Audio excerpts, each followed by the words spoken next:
Oui, alors moi j'étais musulmane il y a encore 2 mois et demi. Waouh. Et je suis médecin, on m'a annoncé un cancer des ovaires au mois de juin. D'accord, d'accord. Et pendant 3 semaines, 1 mois, en fait, j'étais très très mal, jusqu'à entendre parler de Jésus. Quoi, j'en avais déjà entendu parler, mais là j'ai été vraiment touchée sur une vidéo comme ça un soir chez moi. Et donc je me suis intéressée à cette personne et en fait j'avais pleuré pendant 3 semaines de tristesse et là je pleurais d'amour. Wow. Et je comprenais pas. Donc j'ai regardé beaucoup de vidéos témoignages sur Jésus et le soir même, c'était le 11 juillet de cette année 2018, Wow. je me suis mise à genoux dans ma chambre pour la première fois de ma vie devant Dieu et j'ai supplié pendant 20 minutes, Jésus, si tu existes vraiment, moi ça me suffit pas d'entendre parler de toi, je veux te voir. Et je veux te voir d'une façon que plus jamais de ma vie je vais douter de toi. Et en fait, pendant 20 minutes, j'ai attendu, j'ai supplié à genoux. Et il s'est rien passé, je suis retournée dans mon lit. Et là, j'ai entendu une voix qui me disait « Retourne-toi ». Et j'ai fait ma rebelle. J'ai dit « Mais il n'y a rien, il y a un mur blanc derrière moi ». Et j'ai entendu une deuxième fois « Retourne-toi » de façon très forte. Et là, je me suis retournée. Et en fait, au-dessus de mon lit, j'ai fait plusieurs pas de recul parce qu'il y avait la tête de Jésus, en fait. Wow. Et énorme. Et en fait, dans ses yeux, ses yeux sont pas comme les nôtres, en fait. Il n'y a pas un cercle, quoi. Il y a tous les univers dans ses yeux. Et en fait, il m'a regardé, il m'a transpercé le cœur. Et en fait, là, j'ai une urgence intérieure qui, pour une musulmane, est incompréhensible. C'est-à-dire que c'est pas venu de mon mental. Je devais me faire baptiser le plus vite possible. Donc le lendemain, j'ai cherché partout où me faire baptiser. J'ai regardé des églises sur Internet. J'étais devant des églises, j'étais là postée. C'était le 12 juillet. Et ça parlait pas à mon cœur. Je disais non, non, non. Les catholiques, les protestants, non, non, non. Et à la fin de la journée, j'ai dit à Jésus, tu m'as donné cette envie-là, donc guide-moi. Et donc il m'a guidée en fait vers des personnes qui font des baptêmes dans des lacs, des piscines, des trucs. Et donc j'ai été baptisée le 13 juillet 2018. Et là, j'ai vraiment vu, parce que en fait, je suis médecin psychiatre, addictologue, et je croyais pas trop aux esprits, tout ça. Et là, j'ai vu des esprits sortir de moi, etc. Wow. Donc j'ai dit... Est-ce que vous pouvez venir? C'est possible? Ah oui, je peux. Mais là, c'est... Donc là, j'ai vu des esprits sortir de moi et je rentre chez moi, c'était le 13 juillet. Et là, dans mon lit, je commence à parler une langue où je comprenais rien. Et là, je dis, mais qu'est-ce que c'est que ça? Et en fait, on m'a dit, après, c'est du parler en langue. Mais chez les musulmans, ça n'existe pas. Donc moi, j'avais jamais entendu parler du parler en langue. Et ça a duré 3/4 d'heure, 1 heure. J'ai parlé une langue où je comprenais 0 mot. Et en fait, j'ai senti une énergie remonter de mon ventre. Et je prenais comme ça. Et je jetais, en fait. Ça a duré 3/4 d'heure, 1 heure. Et là, au bout de 3/4 d'heure, 1 heure, j'ai arrêté de parler. Et j'avais des douleurs depuis 4 ans, tous les jours. Et là, pour la première fois depuis 4 ans, plus aucune douleur. Et donc là, j'ai dit, ok, je suis guérie, c'est bon. J'ai pris rendez-vous chez mon gynéco le 17 juillet. Et j'arrive et je lui montre les examens complémentaires, les marqueurs tumoraux, l'IRM pelvienne. Et il me dit, bon, écoutez, alors c'est une maladie très sévère. On va opérer, on va faire un traitement, etc. Et là, je le regarde avec le sourire et je lui dis, vous savez pas ce que je vais vous dire? Je suis guérie. Et là... Et là, il me dit, comment ça, je comprends pas. Il m'a écouté quand même parce que je suis médecin, j'ai un cabinet juste à côté de chez lui, quoi. Donc il savait que c'était pas n'importe, voilà. Et là, je lui dis, mais en fait, je suis guérie. Et il me dit, bon, parce que le déni en médecine, ça existe beaucoup. Il me dit, bon, allez, on va faire l'échographie. Et en fait, là, il me fait l'échographie et il était bouche bée. Donc, en fait, il passe sur l'ovaire gauche. Là, il me dit au ralenti, ovaire gauche normal. Et après, il passe sur l'ovaire droit et il me dit, ah, il y a 2 images. Je dis, ouais. Et il me dit, ah, mais attendez, c'est des follicules de maturation. Donc, en fait, les follicules de maturation, c'est ce qui donne les ovules. Et moi, je n'en avais plus. Donc, en fait, là, mes ovaires étaient morts et ils sont revenus à la vie. Oh. Et là, il retire la sonde et il me dit, vous vous rhabillez, vous allez m'expliquer ce qui s'est passé. Et du coup, je lui raconte en gros que j'ai rencontré Jésus 6 jours avant, qu'il m'a guéri et tout. Et il me dit, bon, écoutez-moi bien. Moi, je crois en Dieu, donc je pense que c'est possible. Je suis juive, donc je pense que c'est possible. Mais vous êtes médecin, attention, gardez ça pour vous. Et là, je lui ai dit, j'ai rigolé. Je lui ai dit, c'est impossible. Je lui ai dit, je veux que le monde entier sache que Jésus est vivant. Et il m'a dit, bon, ok. Et il m'a fait mon compte rendu d'échographie, qui était normal. C'était un plaisir pur. Et il me le rend. Et là, il me dit, est-ce que je peux vous faire la bise au lieu de me serrer la main? Je dis, bien sûr. Et il me prend le visage et il me dit que Dieu vous garde.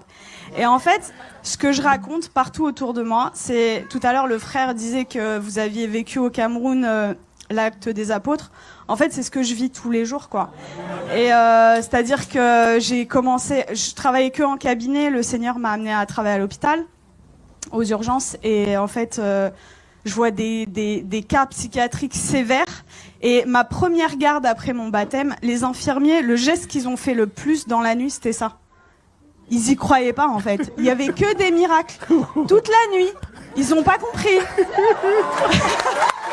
Et en fait, partout où je vais, partout où le Seigneur donc est avec moi, il se passe des miracles. Et c'est ce que je dis, en fait. Moi, ça fait que 2 mois et demi que je suis chrétienne. Et je vois les frères et sœurs, ils osent pas parler de Jésus. Ils ont limite honte de lui. Je dis, mais oh! Moi, je vais au salon de coiffure, il y a des coiffeuses qui sont guéries. Je vais à la boulangerie, En fait, j'aime beaucoup cette expression. En fait, je dis que le Seigneur, c'est l'antidote à tout. Et le monde entier a le poison. C'est-à-dire qu'ils connaissent pas Jésus. Moi, j'ai 33 ans. J'ai attendu 33 ans pour qu'on me parle de Jésus. Mais attendez, mais moi, j'aurais voulu que quelqu'un vienne me parler de Jésus. Vienne me dire, mais attends, la solution à tous tes problèmes, ton malheur et tout, c'est Jésus la solution. Mais personne autour de moi. J'avais aucun chrétien autour de moi. Donc, dans ma famille, ils sont tous musulmans et quelques personnes athées. Et en fait, ils comprennent pas du tout ce qui se passe. Mais juste, je voulais vous dire que je vis des miracles tous les jours. Tous les jours, c'est des prodiges de Dieu. Je vais vous raconter juste, il y a quelques jours, ce qui s'est passé parce que je dois choisir et je peux pas tout vous raconter. Donc, il y a ma famille qui était en Algérie pendant tout l'été. Ils sont rentrés et il y a mon oncle, en fait. Il a de l'arthrose sévère au genou. Et je suis arrivée, j'ai raconté ce qui s'était passé cet été et ils m'ont dit ouais c'est bon, t'arrêtes de nous parler de Jésus. Déjà ils ont été tolérants, ils ont accepté d'écouter. Et là je vois en fait mon oncle il boite, il a de l'arthrose. Et là je lui dis tonton est-ce que je peux prier pour toi? Il me dit non. Et ma tante elle lui dit bah pourquoi, qu'est-ce que t'as à perdre? On va voir si ce qu'elle dit est vrai. Je dis ok. Et là, le Seigneur m'a donné le verset, vous savez, où il ressuscite une femme et il fait sortir tout le monde, en fait. Donc, en fait, j'ai pris mon oncle, je l'ai sorti du salon et j'ai prié pour lui. Et en fait, je lui dis, t'as mal à combien? Il me dit à 7 sur 10. Il boitait. Et donc, je prie le Seigneur et le Seigneur le guérit. Il me dit, mais j'ai plus mal du tout. Et là, il commence à courir dans toute la maison. Quelques jours après, je retourne dans la famille et là, il me dit « Nermine, tu vas pas me croire, j'ai vu mon ophtalmo. » En fait, il voit son ophtalmo 2 fois par an et pour son glaucome. Donc, le glaucome, c'est une maladie chronique, c'est à vie, c'est comme le diabète. Et il me dit « L'ophtalmo, il a pas compris, j'ai plus de glaucome. » Il lui a dit « Je peux pas t'arrêter les 2 traitements parce que voilà, mais j'en arrête 1 sur 2. La prochaine fois, s'il y a plus rien, on arrête le 2e, quoi. » Et donc ça, c'était mon oncle et mon père qui a 80 ans, musulman depuis 80 ans. Waouh. J'ai été le voir, ça faisait très longtemps que j'étais pas allée le voir, au moins 6 mois, 1 an. J'ai été le voir jeudi dernier. Et en fait, je lui ai raconté ce qui m'est arrivé. Il a été guéri, j'ai prié pour lui, il a été guéri de ses acouphènes, c'est des bourdonnements. Il avait depuis 10 ans, plus d'acouphènes.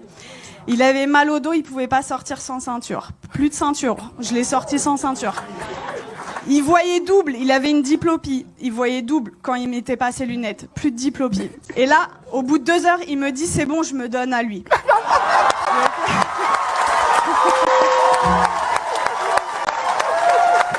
Le lendemain, donc c'était vendredi là, non, c'était pas hier, c'était vendredi dernier.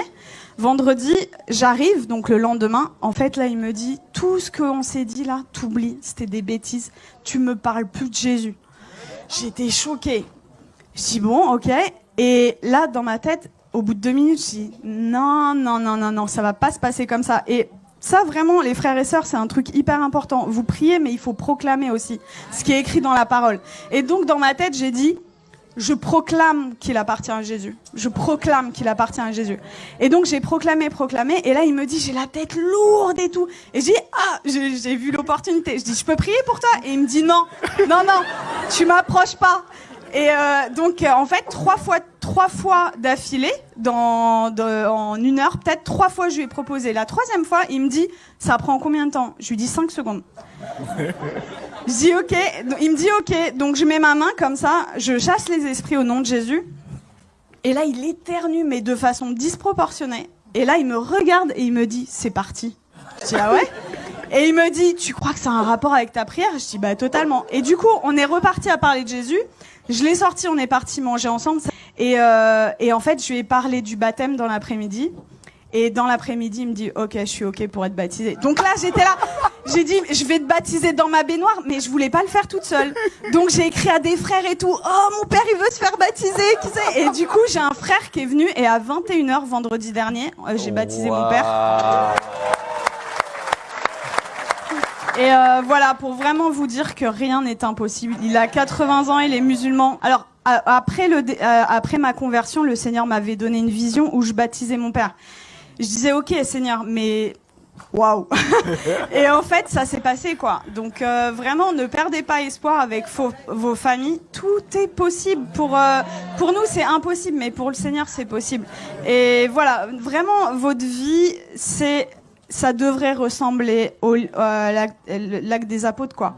Donc, vraiment, n'ayez pas honte de parler de Jésus. Qu'est-ce que ça va vous coûter? Et en fait, franchement, si moi, en tant que médecin et venant d'une famille de musulmans, je prends le risque, vous qui avez votre famille, etc., qui croyez, mais osez, quoi, parler de Jésus tout le temps, parce que, voilà, c'est...